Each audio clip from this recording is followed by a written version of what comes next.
Сәлем достар, біз бүгін еңбек жайлы сөйлесеміз. Қарапайым азаматтар, шаштараз, ұстаз, дәрігер, еден жуушы, саудагер.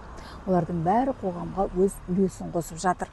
Бұл мамандықтардың ешқайсы жоғары не төмен емес. Себебі еңбектің ұлысы ол адалы. Ең бастысы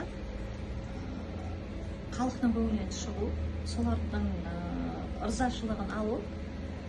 Сол үшін өз ақымды алып жатырмын, бірақ жақсылықпен ырза болып, қыз келіншектер сұлуланып кеткеннен кейін ырзашылықпен маған береді. Өзін еңбегіммен алып жатқан жайым бар ақымды.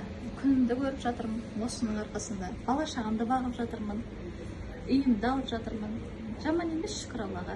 Мен осы ағарған сатумен айналысамын. Основном құрт жасаймын, айран жасаймын қолдан.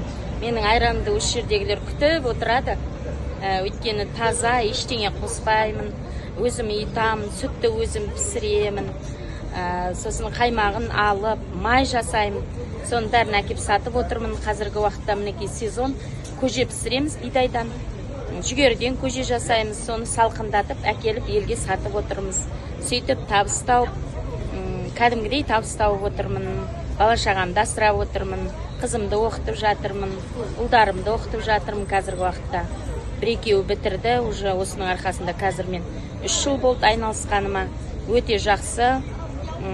Өз өніміңді сатқан әрқашанда жақсы деп ойлаймын, себебі алған адам да риза. Сондай. Өзім жасаймын бәрін.